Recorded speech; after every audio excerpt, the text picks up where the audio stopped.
And welcome once again to EWTN's Bookmark. A very interesting guest today, author Professor William A. Thomas, STL, STD, and his book, Authentic Marian Shrines of the World book series. This is 5 books, compendium of the Super Saints for Our Times book series as well.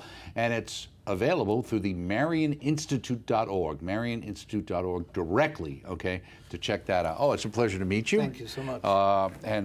We parked your truck out back with all your other books that you've got. How many books have you written altogether? 45 published books. 40, over what period of time? Well, believe it or not, in the last 6 years, what happened was I had been asked to give a vocations retreat at a Benedictine monastery. And one of the sisters inadvertently locked me in the library. And so I said, when I was there for several hours, I said, Jesus, what's going on here, you know? And there were a lot of books. And I realized that I should write, because I had a lot of ideas and a lot of things going on in my head. Mm-hmm. And I said, I need to externalize these. And the fact was that with the compendium of the Authentic Shrines, I did it to honor Our Lady. Mm-hmm.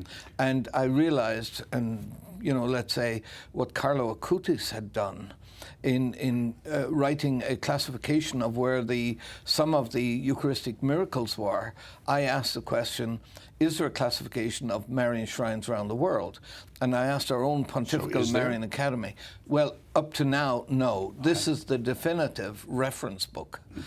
And so this is now in the Vatican libraries. Okay. This is now in our Pontifical Marian Academy as a reference book. So any authentic Marian shrine that exists, it's in these 5 volumes. So let me ask you, when you say an authentic Marian shrine, does that mean there was an authentic apparition, or is there a direct connection? Well, for example, Jasnogóra, there was no apparition there, but she's known as Our Lady of Hope, and she was hope for the Polish people. Likewise, in eastern Poland, you have Our Lady of Kodin, and that's a prodigious, like Jasnogóra, prodigious image of Our Lady, where it attracts, like Jasnogóra, 1 million people a year who come for the novena, for the procession. So if there was no apparition, what was the progenitor of that? Yeah, well, they turned to Our Lady. Cardinal Hollande, way back in 1940, consecrated Poland to Our Lady. So during the whole war, during the war, Nazi invasion, and, the Russian and so invasion, they trusted Our Lady as their protector.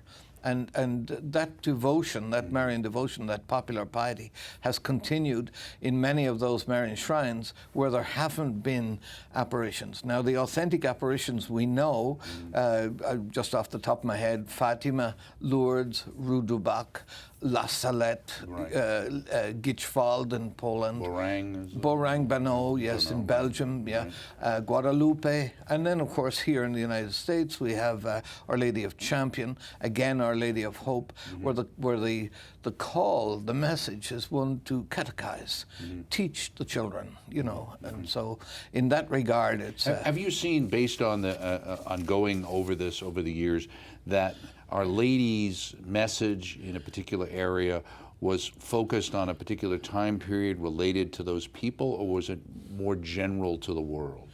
Well, any time there is an intervention from heaven, we have to understand that Our Lady is Mother of the Church and Mother of each one of us individually, and she knows us. And I can give, examples. I do give examples. You give a lot of examples. Yes, in this work, you know.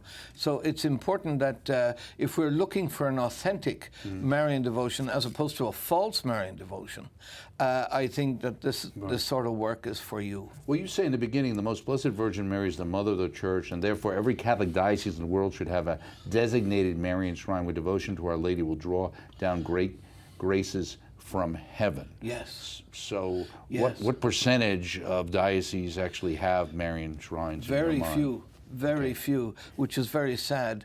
In talking with Pope John Paul about the Diocese of Tarnow, he often referred to it as the Diocese of the 8 Blessings.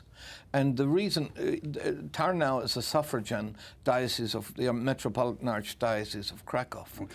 And one of the reasons he mentions Tarnow in particular is the Diocese of the Eight Blessings. So I asked him, what are these 8 blessings you keep referring to? And he said, they're the 8 Marian Shrines in the diocese. And that's why the Diocese of Tarnow has over 2,000 priests, and they're not short of vocations. Well, that's your connection. You kind of allude here to the fact that she always comes to rescue, and the idea that bishops complain that there are no more vocations to the priesthood, so that they close down or sell churches while they cluster other parishes together. In doing so, they create an anonymous ecclesial gathering, and you're saying really the solution to that, which you just alluded to, is Marian devotion. Correct. In Gichwald, for example, when the parish priest asked Barbara Smolenska, one of the 2 seers, ask Our Lady to send us more priests. And so the answer came back, when the people pray, God will send the priests to them. So the prayer is a Marian prayer. She's mother of the church. And I would encourage every bishop in the world to designate a Marian shrine. Cincinnati, for example, does not have a Marian shrine.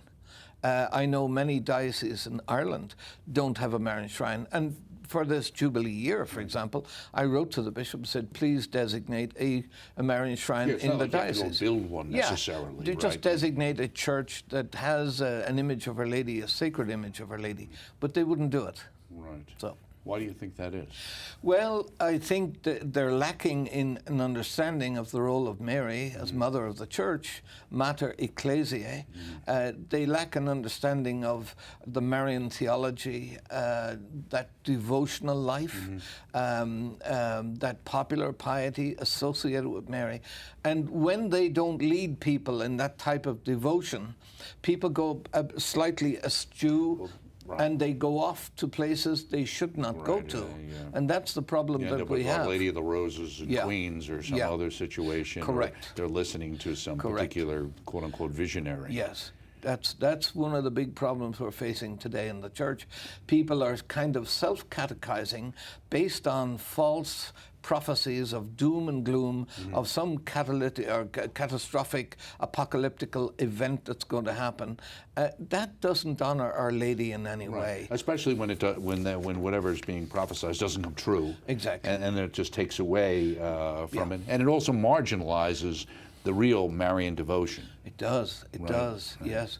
Our Lady is not honored by those places. You said there must be a Marian devotion to any faith belief, even by the way of popular devotion to Our Lady and the saints. Why do you think there should be? Well, Pope Paul VI... What does she have to do with I mean, Jesus saved us, right? Sure.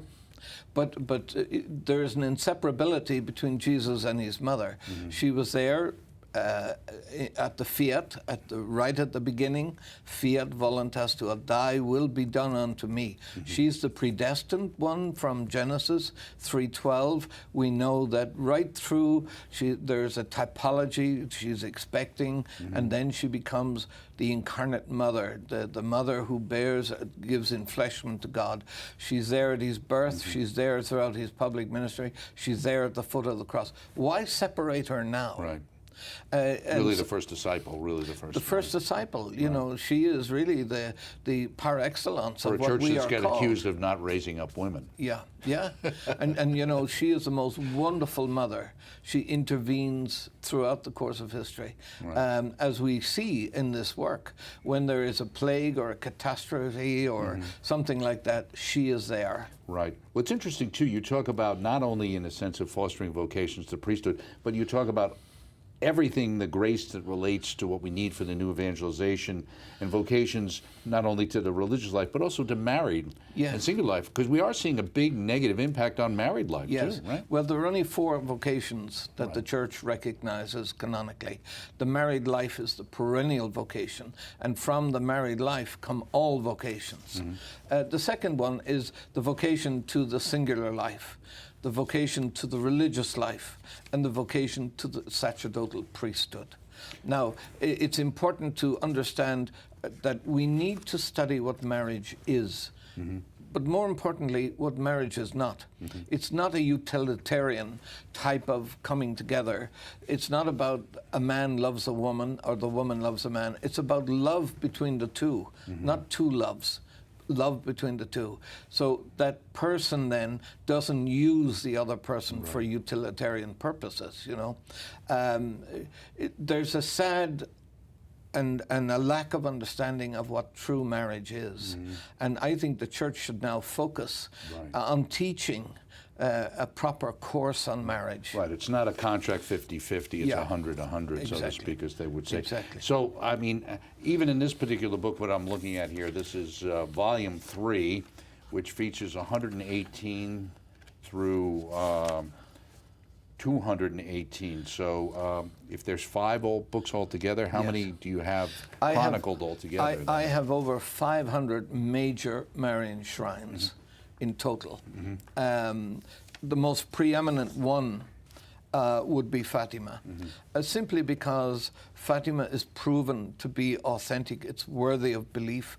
It's not a fifth gospel, but the message contains all the elements of the 4 Gospels. And don't you think the message also seems to be incredibly prescient today?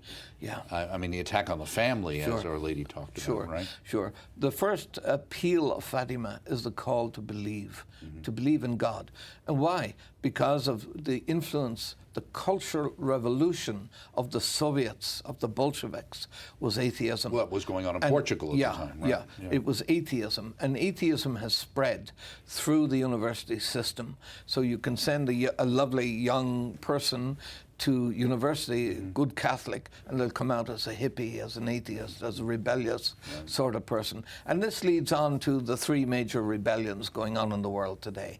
The rebellion against God, the rebellion against the sacramental church, which is the instrument of salvation, and the rebellion against reason. And we find that there are fanatical groups out there who are unreasonable. They don't have reason.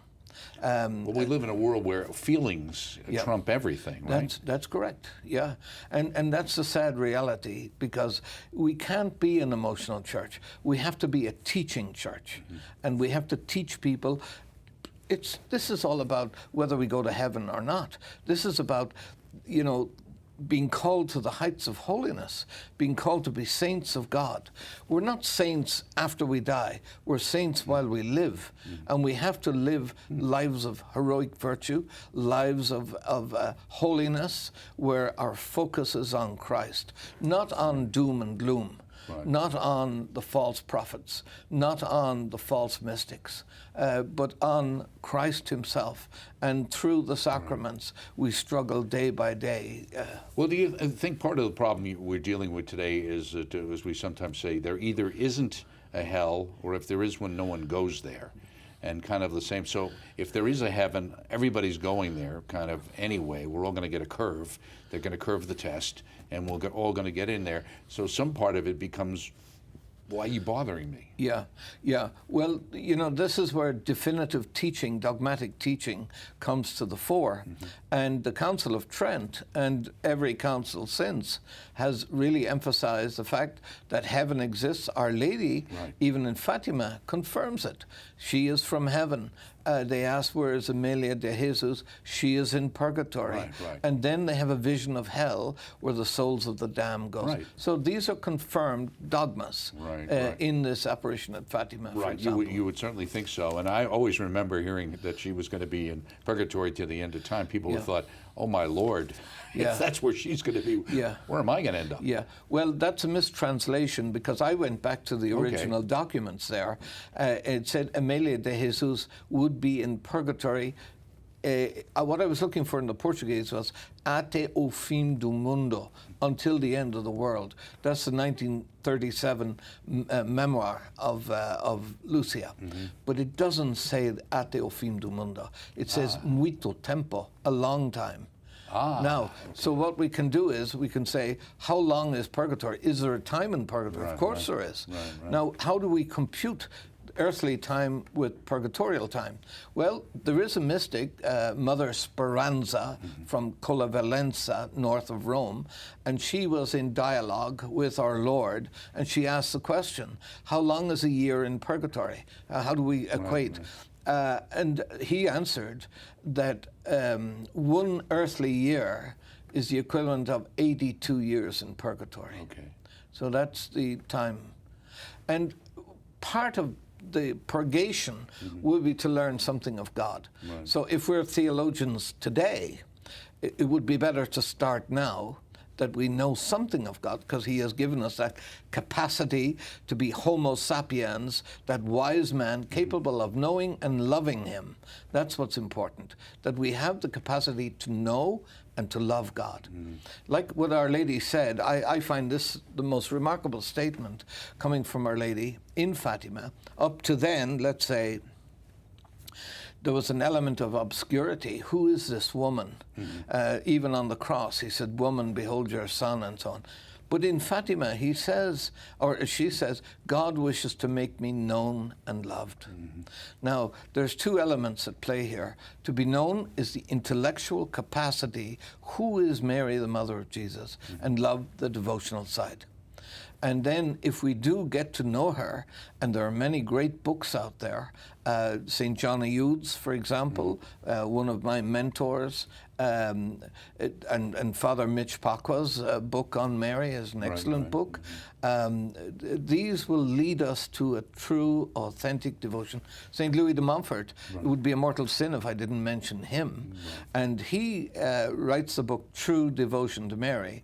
And he said true devotion is interior. It's not an exterior thing, it's interior, and it's constant. So it's the desire to pray the rosary every day. So a person who has that true devotion to Our Lady, what does that do for their spiritual life? Well, it gives them a moral certitude of heaven. You know, if you pray the rosary every day, you will be saved. And this is one of the 15 promises Our Lady makes, that we will get all the graces. Because we're getting an interior change, right, to that, right? Exactly. As you just said, not just the sitting there and counting the beads, but it's the...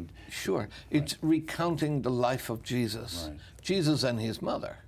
You know, and this is important, that we keep focused. If we don't keep focused, we lose the plot. You know, it's often said about Peter when he got out of the boat and he was looking at Jesus. Peter actually walked on water. And then when he realized he looked down. He stopped looking at Jesus and he sank. Right.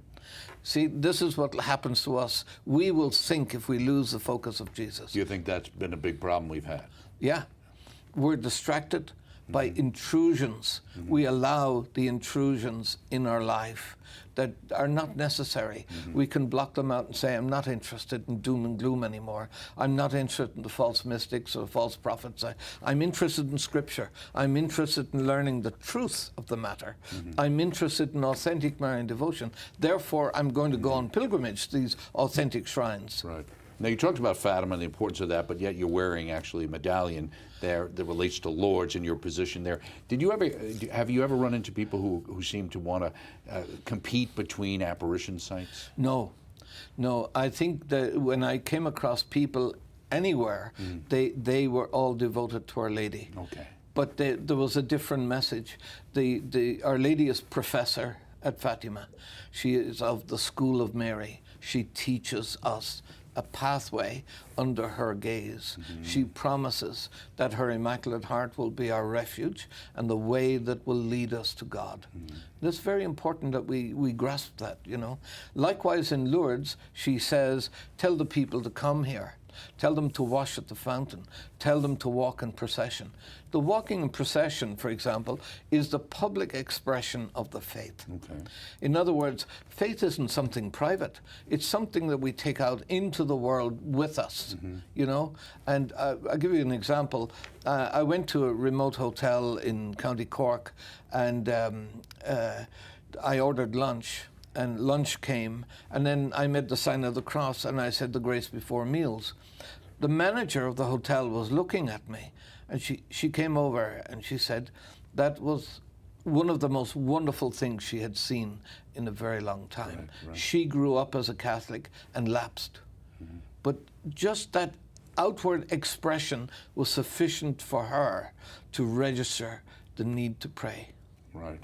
And to key to probably a faith that's still there inside. Yeah, that exactly. kind of has been rekindled. buried. Right. Yeah, rekindled. Exactly. Which is why it's so important to see sisters and habits and priests and clerics and things like that. Exactly. And like you said, processions and those things. So Our Lady at Lourdes didn't come to just set up a healing place for people? That wasn't really her major concern? Or how did that become the aspect of Lourdes? Well, Lourdes is about Our Lady and the proclamation of her Immaculate Conception. Right. Now, this is one of the most important titles because if you look back at how, and you could go back 600 or 700 years, how the Church tried to define her Immaculate Conception, right back to the Council of Basel, and they almost got it right. And previous to that, Stanislaus Papczynski, the founder of the Marians of the Immaculate Conception, Duns Scotus even, right. In the 13th century. Well, the reason they called him a dunce, right? Well, yeah. but here's the thing, that Pope Pius IX, blessed Pope Pius IX, whose body is incorrupt, in St. Lorenzo Fuori de' Muri in Rome, he articulates with the help of Cardinal John Henry Newman. Mm-hmm. And it's remarkable because in the actual definition of the dogma of the Immaculate Conception, he doesn't use the words Immaculate Conception. Mm-hmm. They're reserved to Bernadette. I see. Okay. And so when Our Lady on the Feast of the Annunciation says, I am the Immaculate Conception, her voice quivers with emotion. Her countenance changes. She looks towards God. And she says, I am the Immaculate Conception. Bernadette didn't know what that was. Right. She had no idea what it meant. But she ran to the parish priest.